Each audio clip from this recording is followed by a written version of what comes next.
আমরা দায়িত্ব নেওয়ার পর কোনো ধরনের জঙ্গিবাদের কোনো কিছু দেখছেন? কোনো কিছু হয় নাই। এবং আল্লাহ দিলে আপনারা যদি সবাই সহযোগিতা করেন, জনগণ সাথে নিয়ে আমরা যদি কোনো ধরনের কোনো সমস্যা হয়, আমরা সবাই একসাথে মিলে সমাধান করব। আমি প্রথমে আপনাদের ঈদের শুভেচ্ছা জানাচ্ছি। আপনারা এত কষ্ট করে এখান দিয়ে আসবেন আমি ভাবিনি, এই জন্য আপনাদের সবাই আমি ধন্যবাদ জানাই। আর আমি আজকে থানা ভিজিটে একটা উদ্দেশ্য ছিল যে তাদের সাথে শুভেচ্ছা বিনিময় করা। আর আপনারা জানেন যে সবাই ছুটি হলেও আইন শৃঙ্খলা বাহিনীর কিন্তু ছুটি হয় না। এই জন্য তাদের সাথে দেখা করা এবং তাদের বিভিন্ন খোঁজ খবর নেওয়া এবং তাদের সমস্যাগুলি জানা। পরিদর্শনে কি কি পেলেন থানাগুলোতে? থানাগুলির অবস্থা আগের থেকে অনেক ভালো, কিন্তু এই যেহেতু এইগুলি ভাড়াটিয়া বিল্ডিং, এই জন্য কতগুলি সমস্যা রয়ে গেছে। এই জন্য এগুলিতে যত তাড়াতাড়ি আমরা আমাদের নিজস্ব জায়গায় যদি থানাগুলি করে ফেলতে পারি সবচেয়ে ভালো। আর দেখেন পরিদর্শন তো আপনারা নিজেই দেখলেন যে থানায় আসার রাস্তাই নেই, আসারই তো রাস্তা নেই। এই সমস্যাগুলি রয়ে গেছে। এটা যত তাড়াতাড়ি সম্ভব আমরা চেষ্টা করতেছি, যেহেতু আফতাবনগরে একটা জায়গা আছে, আমরা যদি ওখানে একটা তাড়াতাড়ি বিল্ডিং করে নিতে পারি তো থানাটা ওখানে শিফট করলে জনগণেরও সুবিধা হবে, বাহিনীগুলিরও সুবিধা হবে।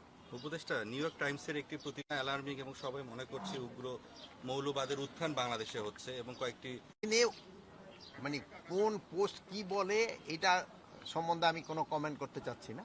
বাট এখানে হলো কোনো ধরনের জঙ্গিবাদের কোনো উত্থান হচ্ছে না। আপনারা আমার থেকে আরও ভালো জানেন, কোনো ধরনের আমরা দায়িত্ব নেওয়ার পর কোনো ধরনের জঙ্গিবাদের কোনো কিছু দেখছেন? কোনো কিছু হয় নাই। এবং আল্লাহ দিলে আপনারা যদি সবাই সহযোগিতা করেন, জনগণ সাথে নিয়ে আমরা যদি কোনো ধরনের কোনো সমস্যা হয়, আমরা সবাই একসাথে মিলে সমাধান করব। আপনি যেটা বলেছেন, কিন্তু তারা যে ঘটনাগুলোর ব্যাখ্যা দিয়েছে, এই ঘটনাগুলো তো আমরা ঘটতে দেখেছি, বিশেষ করে তৌহিদি জনতার নামে।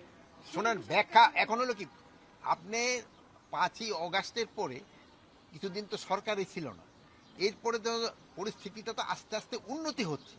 আপনি প্রথমে ওই পুরানো ঘটনাগুলি নিয়ে আসতে তো হবে না, এগুলি আস্তে আস্তে উন্নতি হচ্ছে, আরও উন্নতি হবে। এখন ধরেন যে আমরা বলবো যে আইন শৃঙ্খলা পরিস্থিতি মোটামুটি স্যাটিসফ্যাক্টরি, বাট এটার আরও উন্নতির অনেক অবকাশ রয়ে গেছে। এটা আস্তে আস্তে আরও ভালো দিকে নিয়ে যেতে হবে। এটির জন্য আমরা সবাই মিলে চেষ্টা করবো। আপনারাও চেষ্টা করতেছেন, জনগণও চেষ্টা করতেছে, আমরাও চেষ্টা করতেছি, আমাদের বাহিনীগুলোও চেষ্টা করতেছে। আমরা যদি সবাই একসাথে কাজ করি, এটা একদিন ভালো হয়ে যাবে অবশ্যই। জঙ্গিবাদ দমনে আপনার বাহিনী একটু সেটা হচ্ছে যে একটু এখানে তার নাম যুক্ত করা হচ্ছে, যেখানে এজাহারে তাদের নাম নেই, এরকম আসামিকেও যুক্ত করা হচ্ছে শুধু হয়রানির জন্য। শুনেন না, এটার ক্ষেত্রে আপনি যেই কথাটা বলছেন এটা 100% সত্যি, এটার ভিতরে কোনো ভুল নাই। ইভেন এজাহারে নাম নাই না, এজাহারে অনেকের নাম আছে যারা এই হত্যাকাণ্ডের সাথে জড়িত না, ওই সময় তারা দেশে ছিল না, তাদের নামও দিয়েছে। এটা একটা পার্টিকুলার কিছু সংখ্যক লোক কিছু ধরনের ইন্টারেস্টে কিছু এই কাজটা করছে। এটা যেন না হয় এই জন্য আমরা কিন্তু ইনভেস্টিগেশনটা খুব প্রপারভাবে করতেছি। শুধু থানার ইনভেস্টিগেশন হবে না, এই জন্য কিন্তু আমরা আইজি লেভেল আমরা একটা কমিটি করে দিছি, যেন কোনো রকমে কোনোভাবেই কোনো নিরীহ লোক যেন সাজা না পায়, কোনোভাবেই যেন কোনো রকমের নিরীহ লোক যেন সাজা না পায়। আপনারা বলবেন যে নিরীহ লোকের কোনো ধরনের কোনো রকমের সাজা হবে না, বাট যারা দুষ্কৃতিকারী তারা কিন্তু ছাড় পাবে। Thank you.